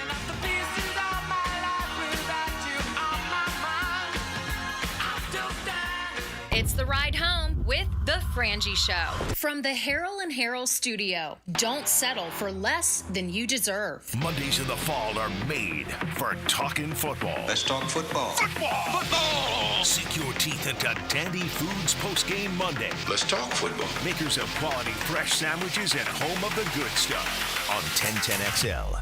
Hey, John, my dad, Randy Marion's gone absolute Cadillac crazy. You won't believe our Escalade lineup. Well, how crazy we talking, Jennifer? Buckle up, folks. We've got over 35 Cadillac Escalades. 35 Escalades? That's luxury overload. I'm talking fully loaded models, cutting-edge tech, and that signature Cadillac style. And the deals are even more luxurious. $4,000 Escalade loyalty rebate. Plus 5% off MSRP on retired courtesy vehicles. Head to Randy Marion Cadillac on Southside Boulevard, Jacksonville. Plus tax, tag, title, $899 MNP and resistol. Tell them Jennifer sent ya. You've probably heard the saying, it's not how hard you get hit, it's whether or not you get back up. Well, I'm attorney Brett Hastings, and I have a saying of my own. If you get hit with a personal injury or wrongful death, hit back and fight to make them pay. At Hastings Injury Law, we have the experience you want if you or a loved one suffer a car or trucking accident or wrongful death. Just call 904-HIT-BACK and we'll help you get up and hit back. Office is Jacksonville. Get this thing unwrapped here. Praz, what in the world are you doing working on your Duval? That's right, Dan. I really identify with Duval. You live in St. Johns County, knucklehead. I mean the Duval sub, the Daily Stash Duval. Turkey, ham, melted cheddar, and habanero jack cheeses. Lettuce, tomato, crispy and fresh, like me. I'm sure there's a Daily Stash sub that sums you up. The boss. Because, of course. Oven roasted beef, Munster cheese, roasted mushrooms, caramelized onions. It's the boss of all subs. Only available for me. That's just not true. What do you mean? I walked in the other day, screamed, "You know it!" and said, "A boss for a boss." Well, no matter who you are, there is a Daily Stash sandwich or sub for you. Go find yours. They may even make you a boss. I'm sure they will, because it is Daily Stash. Where more is better. And you got that right. Frank Frangie here. These days, it's hard to know which companies to trust. But when it comes to banking, I trust South State Bank. South State truly values its customers, and they work hard to create meaningful, lasting relationships. I love going into my local branch. I see the same smiling faces I've seen for years. South State is the largest bank headquartered in Florida, so they're able to offer all the banking services you need. You can trust South State Bank. Banking forward. Member FDIC, equal housing lender. Nick in here for Bout 9 Associates, where you'll find Jacksonville's most esteemed eye doctors at each of their locations. After being selected for one of the most competitive ophthalmology fellowships in the world, Dr. Frank Bowden is frequently called upon for his expert opinion. He is currently one of the few cornea and external disease specialists in the area and the founder of Bout 9. Visit Bout 9 Associates today and experience the difference. Bout 9 Associates, keeping the First Coast focused. Prosser here, and if you are one of the ones that looks at your backyard area living space and thinks, wow, it needs an upgrade, Lifetime Enclosures is having a huge open house sale this Saturday, and boy, can I tell you, they do an awesome job. Anything from glass or screen enclosures to full-on lanais and flooring, all in one place. The place you want to watch sports, enjoy your backyard, and just hang out could be so much better with Lifetime Enclosures. Come on out to Lifetime Enclosures and Lifetime Flooring this Saturday, all day. You won't regret it. Weekends were made for sports, and I'll tell you my take on this weekend's best options. Pick it here. Watch for Weekend with Dan on YouTube and Facebook. Weekend with Dan is brought to you by Stone Core. We do outdoors better. Looking to elevate your game night experience? Look no further than Best Bet. We're not just a card room, we're your destination for excitement, fun, and big wins. Whether you're a seasoned player or new to the game, we have something for everyone. Join us at Best Bet Jacksonville, Orange Park, or St. Augustine for thrilling tournaments, exciting promotions, and a vibrant atmosphere that will take your game night to the next level. Elevate your game night at Best Bet. Visit bestbetjacks.com to learn more. That's bestbetjacks.com. Right now, they're on their way to ruin your day. Don't bother calling the police. They can't help. And if you're not prepared, you will suffer. Yes, it's that time of the year. Heat and humidity are attacking North Florida. But help is at hand. Call Mike Merritt's Heating and Air Conditioning. Mike Merritt has a license to chill and lets you maintain your comfort zone at a bargain price. How? Mike Merritt stands ready to help, routine or emergencies. And Mike Merritt knows emergencies can happen at any time. So with Mike, there's never any overtime charges. And Mike's team works without commissions. Merritt will never try to sell you parts you don't need. You can't trust just anyone with a truck. Call Mike Merritt, the company North Florida has trusted for 35 years. Call today. License number CAC 050384. Frank Frangie here. It's time for Bravo Days, Jacksonville's only Car Bravo certified sales event at Nimnik Buick GMC. Now, for a limited time, enjoy rates as low as 1.9% APR or $500 in down payment assistance on Car Bravo certified vehicles at Nimnik. Now is the time to shop certified used vehicles and buy with confidence at Nimnik Buick GMC. Shop online at nimnikbuickgmc.com. GMC, we are professional grade. Time now for a medical recap. A health and wellness tip from Jaguars head team physician, Dr. Kevin Kaplan. Strength and resistance training are some of the best forms of exercise you can do to strengthen your muscles and improve your body composition. It may also lead to important improvements in metabolic health, meaning your blood sugar levels are easier to manage, and it also increases how many calories you burn at rest. The Physical Activity Guidelines for Americans recommends resistance training twice per week in addition to cardio training. Let's get fit, Jacksonville. 1010XL is presented by Farah & Farah, exclusive injury law firm of the Jacksonville Jaguars. Protecting you and your family. Call 396-5555. Jacksonville. 1010 Take. Frangie's 1010 Take is brought to you by Duval Charter School at Bay Meadows K-12, a tuition-free A-rated school. Enroll now at baymeadowscharter.org. All right, take for today is this. I think the Jags have a good team. I know they lost the game, and that's the gut punch because you lost one you should have won or could have won, and it's hard to let that go. It stings. It stays with you. But the reality is they've got a good team. Here's what I hope for this week. I want to see it down the field. I really do think they can change their personality a little bit because they've got the weapons to do it. I think Trevor Lawrence has got a big arm. This guy, Brian Thomas Jr., can really run. We've seen it in every game he's played in, including this one where he drew the pass interference against Jalen Ramsey. I think Gabe Davis can get down the field. He's a guy with a huge yards per catch average in his career. Go down the field, stretch the field, push it down the field. That's my hope for this week, and I think that's what you're going to see. I certainly hope what you see, and that's my take for the Jags coming up versus the Browns.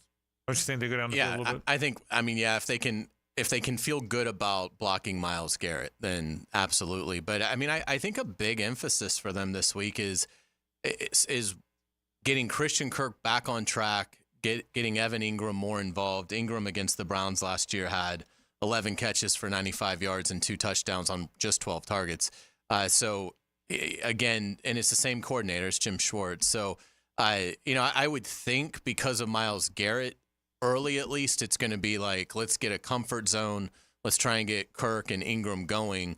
But yeah, they've at some point, you got to take a chance and throw with some verticality to Gabe and to Brian. So I'm sure that's going to be in there. I just wonder if the tackles can hold up against Myles Garrett, or like Press Taylor said today, they'll move Myles Garrett wherever they want to. So really, everybody's got to be ready to block him at some point. Yeah, and I do, and you're right. It doesn't help if your guy wins downfield if your quarterback doesn't have a chance to get it to him. I agree with that. But I think that's a dimension of this team that we might see unfold. The one thing we haven't seen is the one thing in Trevor's three years in one game, in Doug's now 3 years as the coach. The one thing we haven't seen is a steady proliferation of deep balls.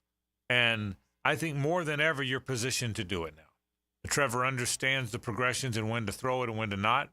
He's got the fastest receiver he's had here. He's got a full complement of receivers to keep people from being able to double that super fast rookie. I think there's more ammunition in place to throw the ball down the field than they've had here, really in a long time. Well, and you can always, use Luke Farrell, use Brenton Strange to help, on Garrett. Yeah. And, I think they will do that. Yeah. So, my point is, in agreeing with you, is you can throw it deep. You just might want to have a tight end kind of helping out on, whichever side you think Myles Garrett's going to line up on. That's where it's the Jaguars certainly have enough talent to beat Cleveland over the top. But I am concerned about, and it's not just Myles Garrett. I think Cleveland down the line has a really good defensive front. So, but obviously he's the superstar. All right, we'll see what winds up happening. Can't wait to talk a little more NFL. Do remind you, by the way, tomorrow, Doug Peterson will join me right at the top of the hour, 4:05. You'll hear from the coach. What does he think about the Browns? Doug joins us every Friday on the program. We certainly appreciate that. Pete Prisco will then join us at 5 o'clock at the top of the next hour to also talk Jaguars and NFL. So lots of NFL talk coming up tomorrow. Let's take a break, though. When we come back, Andrea Andelson from ESPN joins us. She does a terrific job talking college football, including the Noles, and she's written a lot of good stuff about the Noles. That's next. Stay with us. The Frangie Show from the Harrell and Harrell studio. Don't settle for less than you deserve. When I say Arlington Toyota Pre-Owned has big selection, I mean it's huge. Mia here, not 100, not even 500, over 600 vehicles in one location. Arlington Pre-Owned even has 125 vehicles under $18K. Plus, you get 60 days to love it or exchange it. 60 days. And Arlington's Credit for Everyone program is here to help you get financed. Shop Arlington Toyota Pre-Owned today, 10939 Atlantic Boulevard, or online at arlingtontoyota.com. When you're shopping for insurance, you might say, "What? Huh? I'm so over this." But what you really need to say is something that could actually help. Like a good neighbor, State Farm is there. When you get a local State Farm agent, they can help make it easy and help you choose the coverage you need. Plus, they're available online, over the phone, or even in person. I'm so into this. Call State Farm agent Brandon Thomas at 342-3459. Bueller Air and Plumbing presents Are You Cool? Today's contestant, a dust bunny breeder from Jacksonville, Florida, meet Steve Johnson. Welcome to the show, Steve. It's great to be here, Alex. Yeah, you don't have to answer in the form of a question, Steve. What is this game show? See, that's another question. Are you going to ask me about air conditioners? Yeah, okay. How about we just send the Bueller guys over and you can annoy them with all your questions. Johnny? That's right, Steve.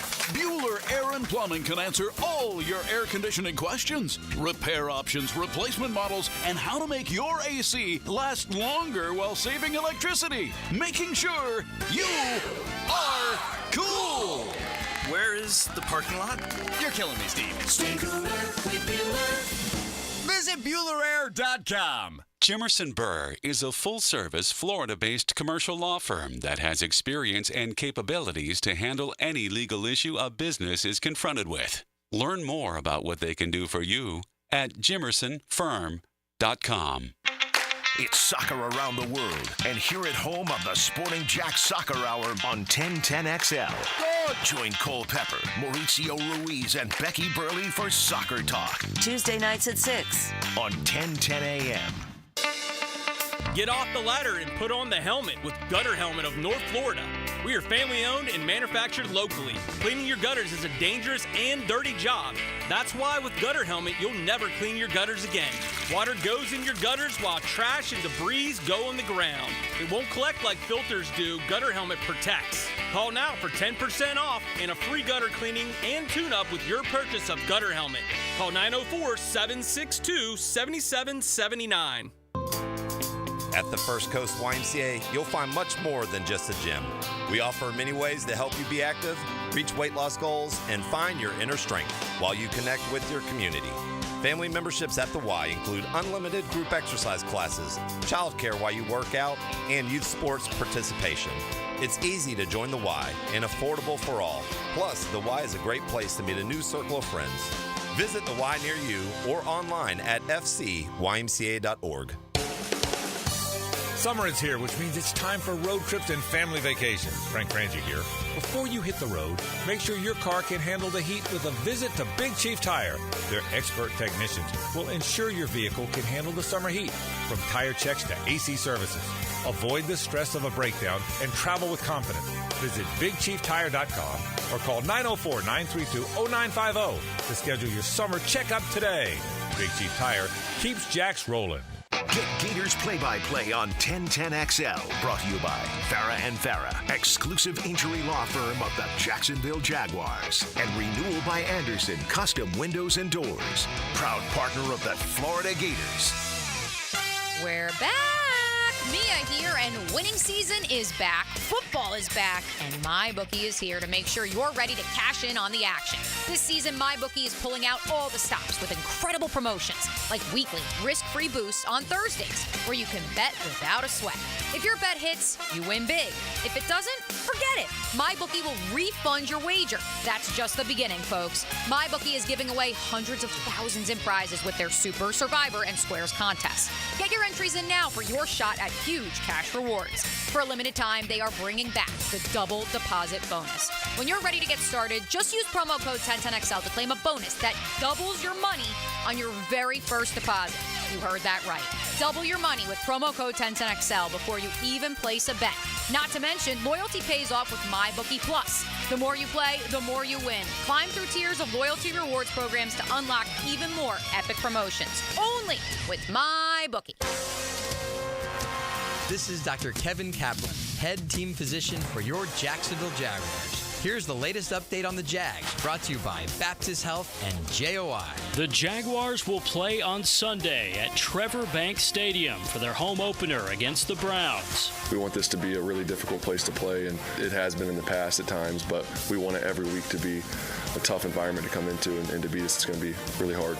The temporary rebrand, Trevor Bank, is part of the collaboration between Trevor Lawrence and the stadium's naming rights sponsor, Everbank. Lawrence could achieve multiple career milestones on Sunday against Cleveland. Trevor needs 68 passing yards on Sunday for 12,000 career passing yards. Trevor also needs 28 rushing yards for 1,000 career yards on the ground.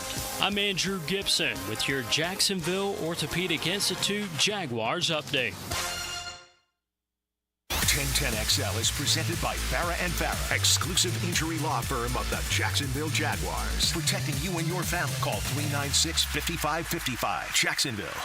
Time now for the College Football Insider, brought to you by the law firm of Woolsey Morcom on The Frangie Show. And we welcome you back to the program, Frank Frangie, along with Hays Carlyon. And what a pleasure to welcome in Andrea Adelson from ESPN.com, covering college football and a whole lot more. Andrea, thanks for joining us. How are you? I'm great. How are you? We are doing fine. Thank you so much for spending the time. And let me start with a terrific piece you wrote on Florida State last week, I think it was, and you've done a great job covering the Noles and more. We are shocked that Florida State started 0-2, and you kind of covered that in your piece. I think the world is shocked a little bit, the college football world around here. What do you attribute it to? You talked about leadership in your story, and the story was fantastic if you haven't seen Andrea's story on it. But I sense that it's more than that. How surprised are you they started so slowly, and what do you attribute it to? Yeah, I'm shocked. And I think everybody in the administration is shocked. I think everybody on the coaching staff is shocked. I think the players are shocked, quite frankly. Nobody expected this, right? You go 13-0 last year. You're expecting a playoff berth. It doesn't happen, and there was a lot of disappointment over that. But you felt that Mike Norvell had gotten to a point with that program that they were no longer in rebuild mode, that they were just going to be in reload mode with more to come. Obviously, the goal was not reached last year in terms of being able to make the playoff and play for a national championship. Certainly, they won the ACC, but they had bigger goals in mind. And so the job he did in the transfer portal, which he's had an incredible amount of success with in his first 4 years, top 10 portal class, everyone expected that group to be able to come in and compete right away. The experience they brought back on the offensive line, the depth they had at running back, this team felt like they'd be able to run the ball and use DJ Uiagalelei as a complementary piece, not have to rely on him to make the magical type passes happen. And of course, on defense, they felt good about the depth they had up front, even though they lost Jared Verse, even though they lost Fabian Lovett and Braden Fisk. They felt that they had the deepest defensive line since they've been there. So when you're talking about feeling like the strength of your team is on the offensive and defensive lines, which any coach will tell you that's where we have to be good, and it has not played out that way in the first two games, I think that's quite honestly been the biggest surprise. And I'm telling you, a week before the season started in Ireland, I had coaches telling me how good they felt about that defensive front. And it just has not panned out. The offensive line has not been able to get much push, create anything in terms of a formidable run game. And that's why you've seen them have to rely a little bit more on DJ than what they wanted in the second game. I think in the first game, a lot of people wondered why they didn't use DJ more. So I feel like it's just been a confluence of things that they thought would happen that did not happen, and that's how they're sitting here at 0-2. Hi, Andrea. It's Hays. Great to talk with you again, and I loved your story, and you got so much great intel from opposing coaches, and the one quote that stuck with me is the opposing coach that described FSU's defense as tender, and I was like, oh, wow, that's harsh. You don't often see that, and it's just stunning that, at least against Georgia Tech and Boston College, that Florida State defensive front just got dominated on the ground. And I think that's why the coach used that word. So as soon as the coach said that, I was like, oh, yeah. I mean, I felt it watching it. Now, if you have a coach telling you that, it kind of confirms what we all saw. This group has been bullied. I don't think there's any question about that.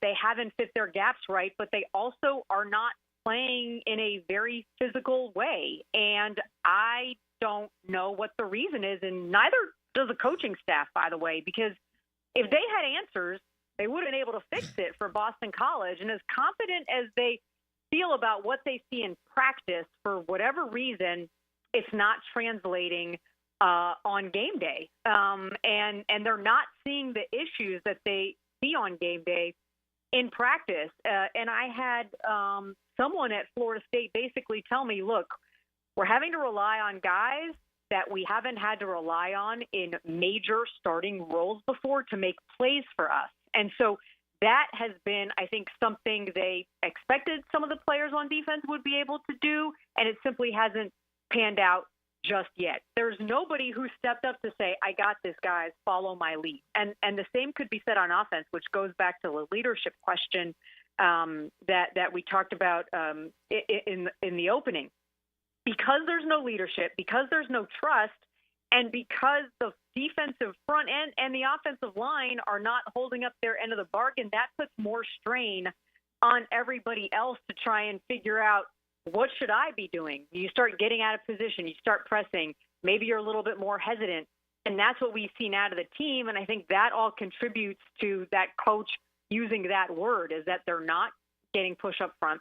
They're not being physical. They're missing a lot of tackles.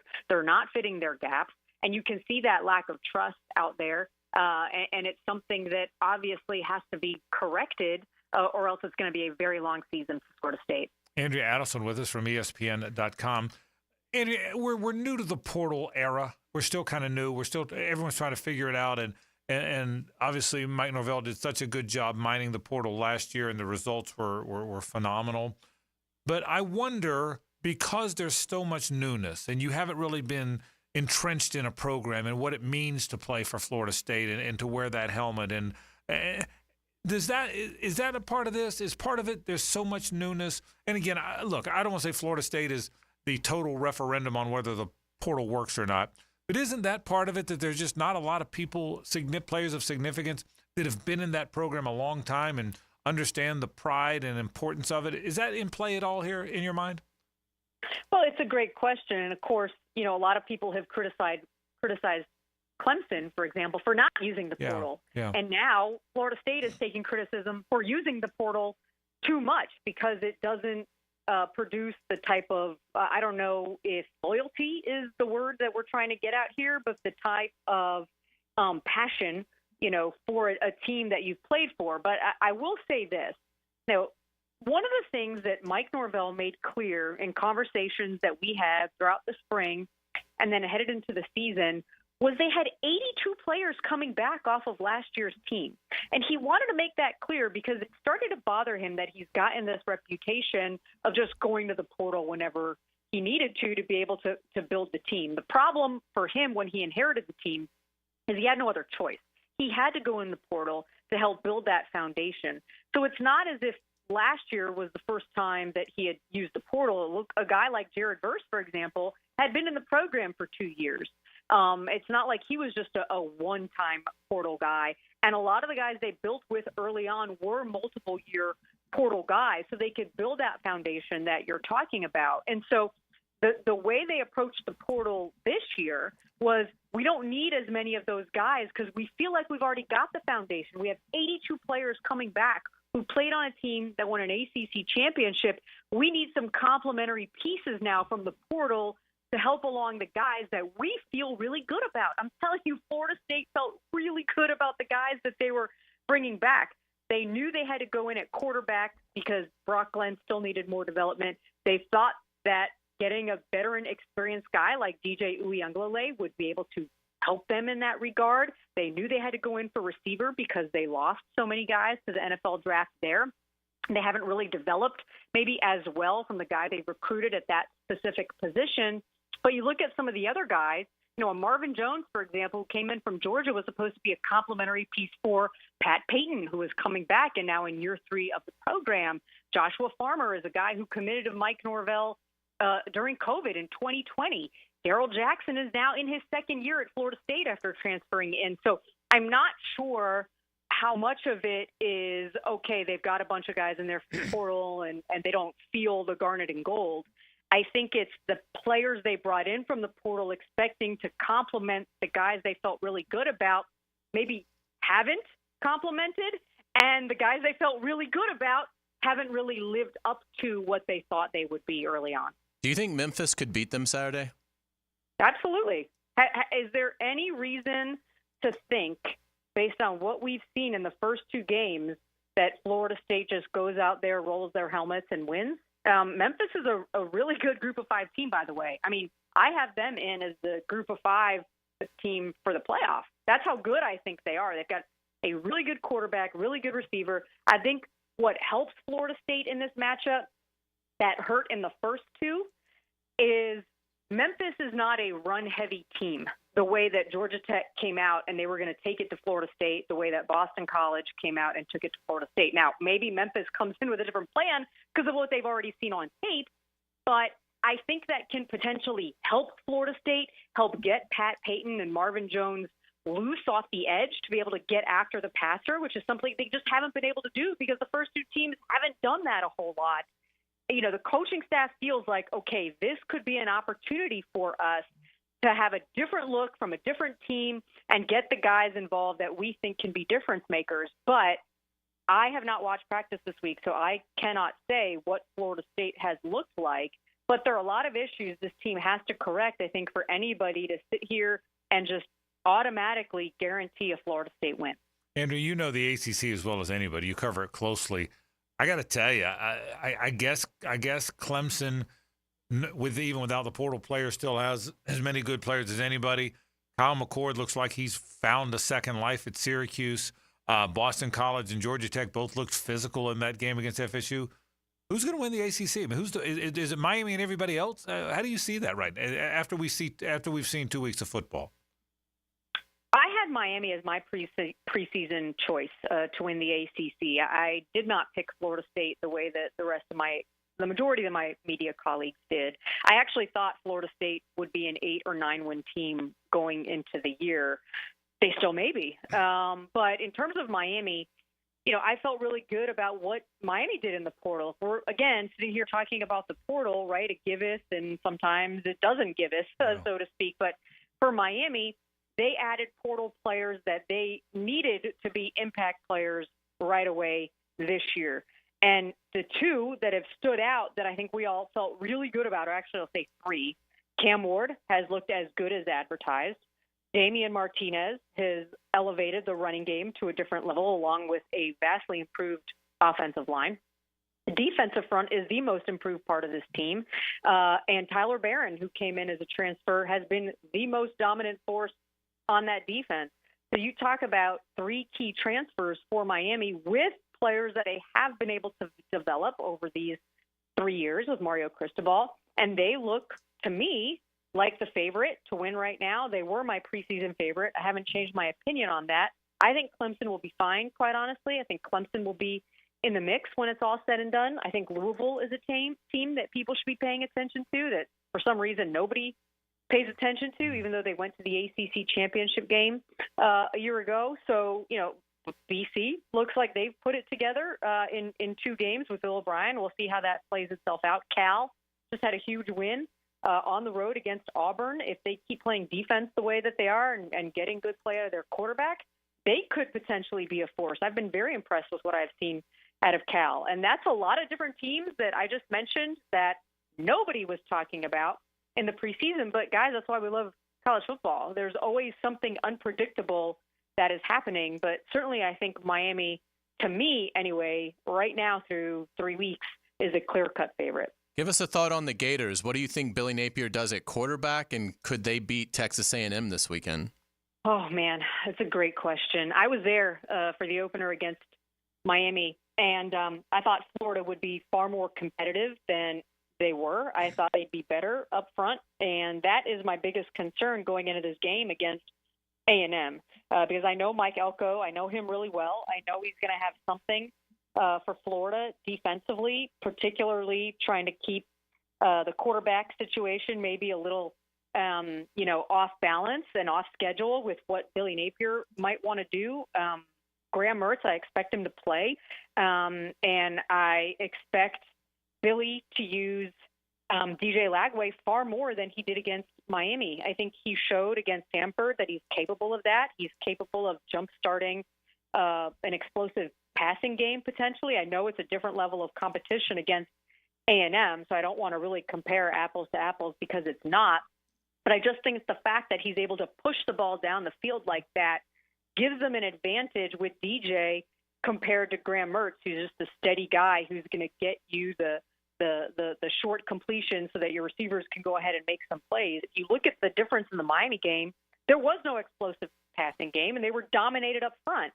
So if Florida can figure out how to hold off A&M defensively and get DJ and Graham in position to be able to make some plays, they're going to give themselves a chance to win. A&M is not as explosive on offense, and they've had their struggles with Connor Wegman. So to me, it's a matter of winning that chess match on offense against A&M with what looks like a freshman quarterback who has the capability of being the guy that Florida fans have longed for forever and ever. Will Billy do that, though? Yeah. He's very conservative, guys, when it comes to how he's handled the quarterback. That's right. I think he needs to, but I certainly expect both of them to play the way that he said, but how he's going to use them, I'm looking forward to seeing how it all plays out. Andrea Adelson from ESPN, you do a great job, and I appreciate you spending some time with us. I think all the Gator fans and Seminole fans are nervous Nellies right now, Andrea. That's where they are now because we're not used to it being this way around here. Hey, thanks so much for spending some time with us. Take care. We appreciate it. Absolutely. Thanks for having me. Appreciate it. Okay, Andrea Adelson from ESPN.com, who does just a fantastic job. Really does a fantastic job. Awesome. She is fantastic. She knows her football, and it's great having her on the program. We had Matt Hays and Andrea on the same week. That's two people that know their college football. Absolutely. Great college football updates. JJ, let's see where we've been.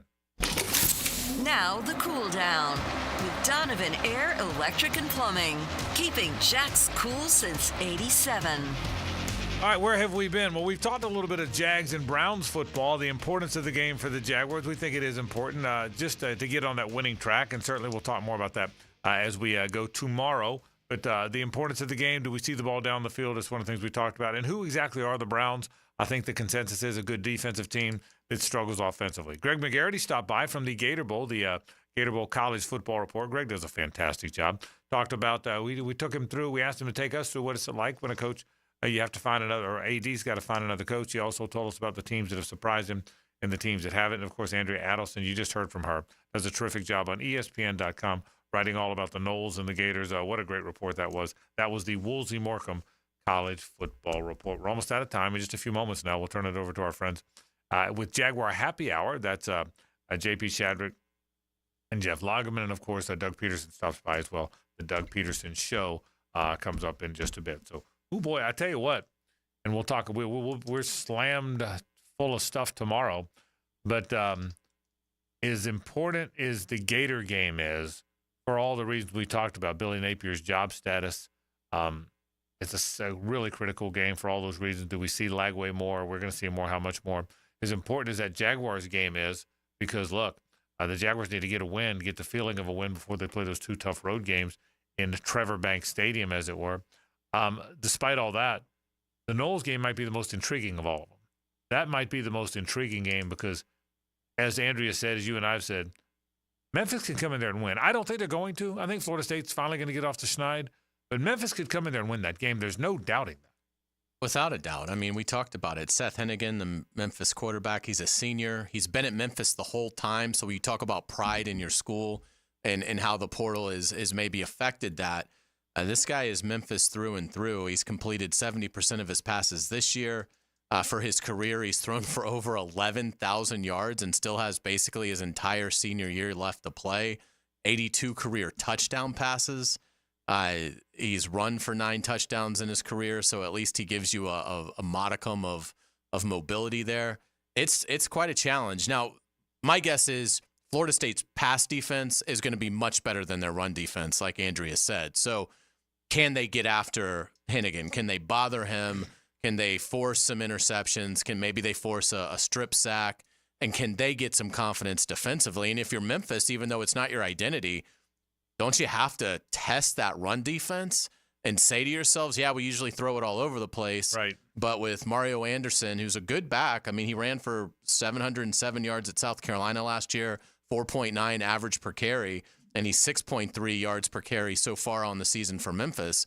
You know, maybe that's the plan. So, yeah, Florida State to me has the most to lose because I think Gator fans kind of realize they're getting ready for a coaching transition. So you've already sort of prepared yourself for that. With the Jaguars, it's just too early, so it's all on Florida State. Ryan Silverfield from Bowles, the former assistant to Mike Norvell, will be leading that Memphis team. We'll talk all about the football coming up tomorrow. That'll do it for our program. Don't go anywhere, though. Jaguars Happy Hour comes up right now with J.P. Shadrick, Jeff Logman, and the Doug Peterson Show as well. We're out of here tomorrow. Back to 4 o'clock. We'll see you at 4 o'clock tomorrow. Doug Peterson joins us on the program tomorrow. Pete Prisco does as well. We got all kind of fun stuff coming up on our Friday show. We're out of here. For Hays and JJ, I'm Frank Frangie. So long. Meet 1010XL's after